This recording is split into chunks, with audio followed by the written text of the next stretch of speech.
Seorang remaja bernama Rosi Septianti alias Nabila 18 tahun dibekuk Polsek Kuta lantaran nekat mencuri sebuah iPhone 15 Pro di sebuah hotel di Jalan Kuta Teater Badung.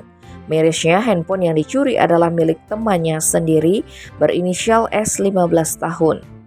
Kasihhumas Polresta Denpasar AKP Ketut Sukadi menerangkan peristiwa bermula ketika korban berada di kamar hotel pada Minggu 7 Januari sekitar pukul 18 WITA.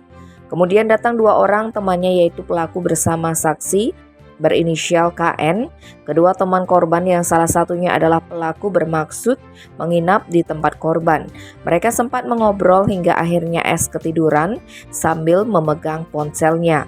Gadis asal Provinsi Lampung ini lantas terbangun sekitar pukul 21 WITA dan mendapati kedua temannya sudah pergi. Namun dia dibuat terkejut karena iPhone 15 Pro yang tadinya digenggam serta uang tunai senilai Rp500.000 miliknya juga hilang.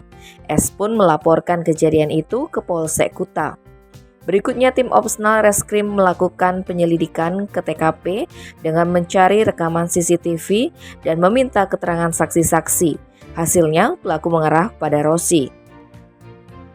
Polisi memperoleh informasi bahwa pelaku berada di kosnya Jalan Raya Pemogan Denpasar Selatan.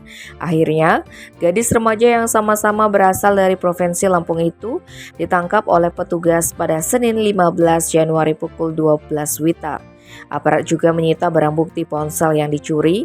Saat diinterogasi, Rosi pun mengakui perbuatannya telah mencuri iPhone 15 Pro milik korban. Pelaku beserta barang buktinya lantas dirapatkan ke Mapolsek Kuta guna dilakukan proses hukum lebih lanjut. Gadis remaja itu disangkakan pasal 362 KUHP tentang pencurian dengan ancaman pidana penjara paling lama 5 tahun.